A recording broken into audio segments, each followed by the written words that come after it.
अस्सलाम वालेकुम व्यूवर्स। तो कैसे हैं आप सब। आज फिर आप लोगों के लिए एक न्यू रेसिपी लेकर आई हूँ फ्रोज़न पराठे की। ये पराठे आप बना के 1 मंथ के लिए स्टोर भी कर सकते हैं। जैसे कि रमज़ान करीब आ रहे हैं, इन पराठों को आप सेहरी में भी बना सकते हैं और बच्चों के लंच बॉक्स में भी दे सकते हैं। तो ये वीडियो आप लोगों के लिए बहुत हेल्पफुल रहने वाला है।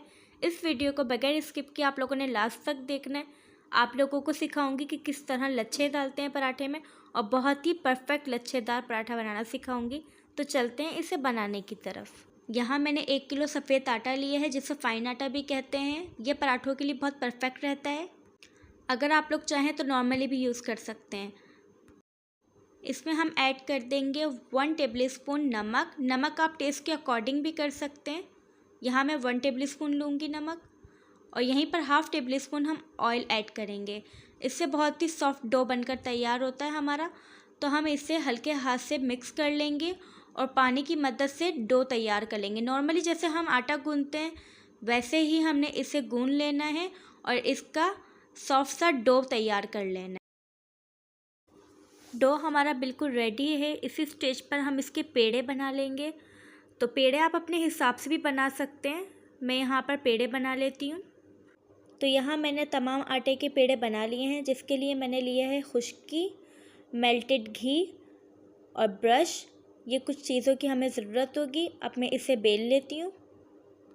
तो यहाँ मैं आप लोगों को बताती चलूँ कि पेड़े को हमें कोई शेप नहीं देनी है, अभी लंबाई में बस बेल लेना है। तो यहाँ मैंने लंबाई में बेल लिया है। शेप मैंने इसे बिल्कुल भी नहीं दी, बस इसे लंबाई में बेलना था, जो मैंने बेल लिया है।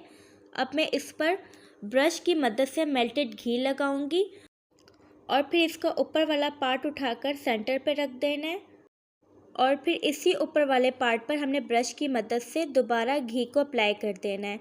तो यहाँ पे मैंने घी का इस्तेमाल किया। अगर आप लोग चाहें तो ऑयल का भी इस्तेमाल कर सकते हैं।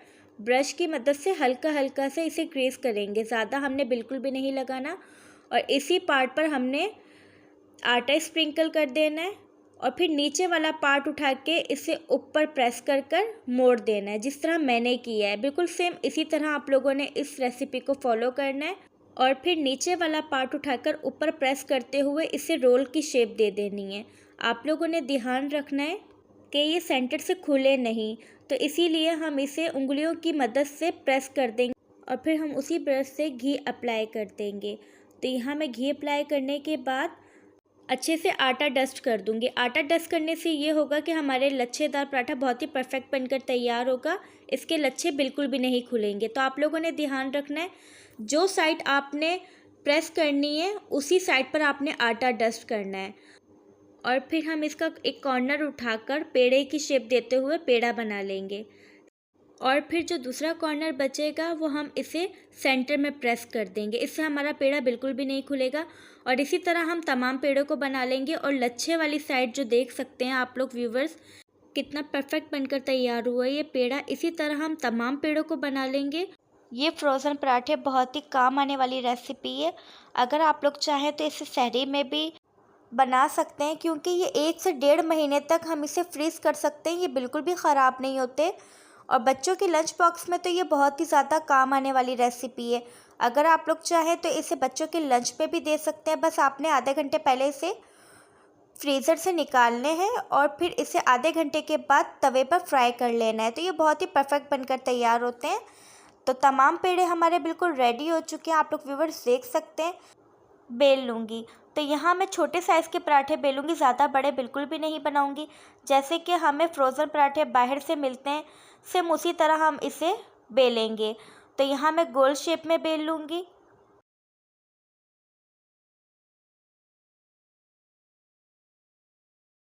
गोल शेप में मैंने इसे बेल लिया है। अब यहीं पर हम लेंगे प्लास्टिक। तो प्लास्टिक मैंने यहाँ पर ली है। आप चाहे तो बटर पेपर भी ले सकते हैं। इसे मैं क्रेस कर लूँगी घी से। तो यहाँ पे ब्रश की मदद से अच्छे से मैं घी अप्लाई कर दूँगी। ज़्यादा क्वांटिटी में हमें बिल्कुल भी अप्लाई नहीं करना, थोड़ा थोड़ा अप्लाई करना है। यहीं पर हम पेड़ा रख देंगे। इस बात का ध्यान रखें कि प्लास्टिक आपने बड़े साइज़ की लेनी, छोटी बिल्कुल भी नहीं लेनी। पेड़ा बिल्कुल भी बाहर नहीं निकले।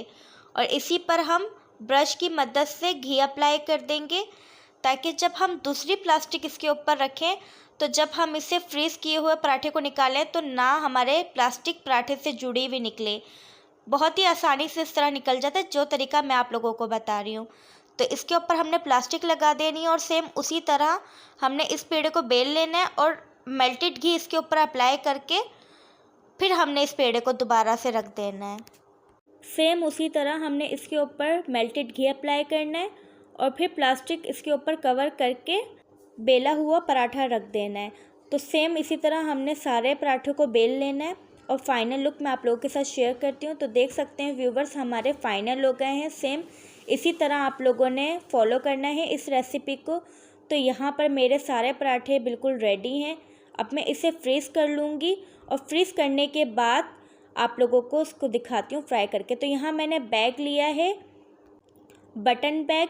अगर आप लोग चाहें तो जिप लॉक बैग में भी इसे रख सकते हैं 1 मंथ के लिए। तो यहाँ मैं 1 दिन बाद फ्राई करूँगी और फाइनल लुक आप लोगों के साथ इसका शेयर करती हूँ। 1 दिन हो गया है तो मैं आपको फ्रीज़ हुए पराठे दिखा देती हूँ। मेल्टेड घी जो हमने ब्रश की मदद से लगाया था पेपर पे, तो आप लोग देख सकते हैं व्यूवर्स कितने ही आराम से निकल रहा है। लेकिन आपने इसे बनाने से पहले आधे घंटे पहले निकाल कर रख लेना है। तो इससे ये होता है कि हमारे पराठे फ्रीज़ हुए हुए थोड़े नरम हो जाते हैं और हमें निकालने में आसानी होती है। तो यहाँ पे मैंने तवे को अच्छे से गर्म कर लिया और पराठे को डाल दिया। तो यहाँ पे मैं 5 से 6 सेकंड बाद इसे पलट लूँगी और इस पर 1 टीस्पून के बराबर घी ऐड कर दूँगी। तो यहाँ पे घी आप अपने हिसाब से भी ले सकते हैं, बस इस बात का ध्यान रखना है कि इसे मीडियम टू लो फ्लेम पर पकाना है। तो यहाँ पे हम मीडियम टू लो फ्लेम पर फ्राई करेंगे पराठे को।